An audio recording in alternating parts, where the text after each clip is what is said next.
The Child Queen, a tale of sacrifice and power.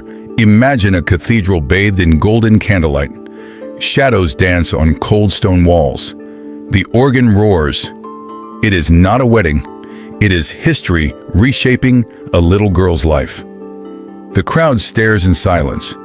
At the center walks a child, no taller than a sword's length. She is draped in golden silk, a crown too large resting awkwardly on her small head.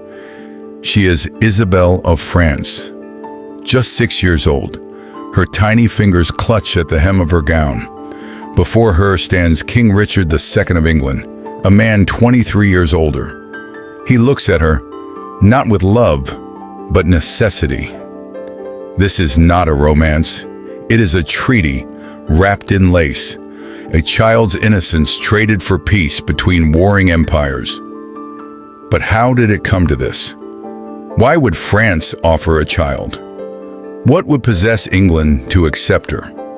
The answers lie in a kingdom slipping into madness. Isabelle was born November 9th, 1389, into the royal house of Valois. Her father was Charles VI, crowned king, but known to many as Charles the Mad. At times he claimed to be made of glass. He refused to be touched. Terrified, he would shatter. He screamed at nothing. He attacked servants, thinking they were enemies. France was leaderless. Regents battled each other in court, in alleys, and in whispers.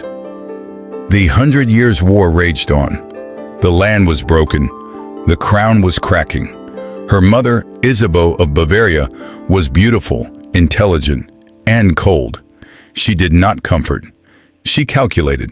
She arranged marriages the way a merchant arranged cargo. To Isabeau, Isabelle was a pawn. Another daughter meant another treaty, another alliance. Love? That was for poets. Politics was the mother's true devotion. The palace was filled with tension. Children were raised by nurses, ignored by their parents. Isabelle often wandered alone, seeking kindness in servants' eyes, finding none in her mother's. By age 6, Isabelle already understood the rules. Speak little, smile often, obey without question. The crown didn't wait for children to grow. It crushed them early. In 1396, peace was needed more than pride. Richard II had lost his queen. Rebellion stirred in England. France was broke. War had left its people weary. France proposed a deal. Isabelle, the golden-haired daughter of Charles VI, would marry Richard. Her dowry? 800,000 écus, enough to soothe an empty treasury. Some in Richard's court resisted. "She's too young," they whispered. But Richard wanted peace, and Isabelle was peace, wrapped in silks, smiling through confusion. Her goodbye was staged like theater. Charles VI, in rare clarity, kissed her forehead with tears. Isabeau smiled. To her, it was a diplomatic victory, not a mother's farewell. The journey to England was a spectacle. Music, carriages, fine robes. The people cheered, but Isabelle cried softly at night, asking when she would return to her toys, her sisters. London welcomed her with pomp. Richard ordered a wedding to rival kings. At St. Paul's Cathedral, light burst through stained glass, illuminating a child in a golden gown. She was too young to understand the vows. Her hand trembled as the ring slid on. Yet the cheers that followed marked her as Queen of England. At 6, her world shrank to palaces and protocols. She smiled on command. She bowed when told. She was given jewels and tutors, but never childhood. Richard treated her with kindness, almost like a daughter. He never pressed her for affection. She had French attendants, her favorite dolls, and a garden to play in. For a moment, she found a rhythm. But outside the palace walls, England boiled with unrest. Richard's enemies grew stronger. Rebellion brewed like thunder in the distance. In 1399, Richard was captured by his cousin, Henry Bolingbroke. The throne changed hands. The crown passed to Henry IV. Richard, once king, was locked away in the Tower. By 1400 he was dead. Murdered, some whispered, starved, others claimed. His death left Isabelle, now 10, a queen without a king, a widow before womanhood. Henry IV kept her in England. She was valuable after all, a bargaining chip, a golden prisoner in castles not of her choosing.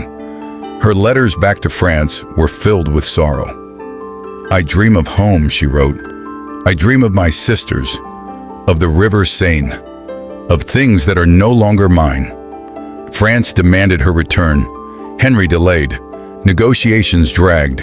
Her dowry would not be returned. Gold was more precious than a girl's grief.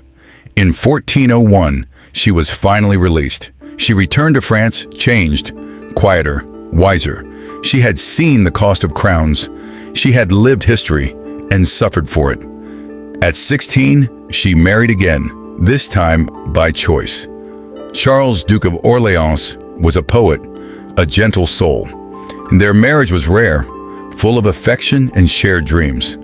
They read poetry together, walked in gardens, whispered secrets. For a time, Isabelle smiled without being told to. She was no longer a pawn. She was a partner. But fate struck again. In 1415, Charles was captured at the Battle of Agincourt. He would spend 25 years as a prisoner in England, the same land that once caged her. Alone again, Isabelle turned to charity, to music, to the poor. She found comfort in helping others, perhaps because no one had ever helped her. In 1409, she gave birth to her only child, a daughter named Joan. The labor was hard. Her body, worn from sorrow and ceremony, could not endure much more. Soon after, Isabelle died from childbirth complications. She was only 19. A life that had begun with royal vows ended in quiet suffering. Her death barely made the scrolls. No parades, no mourning songs, just a fading memory of a girl queen who had done her duty and vanished. Isabelle of France was never given a chance to choose. Her life was spent serving the ambitions of others. Queen, widow, mother, martyr. She raises a question that echoes across centuries. What kind of world trades the joy of a child for the illusion of peace? How many crowns are built on the broken backs of innocence? How many treaties are signed in the tears of daughters too young to understand? Her story is not just history. It is a warning. Power often wears a smile, but beneath the crown, it hides the scars of those sacrificed for it. Let us not forget Isabelle.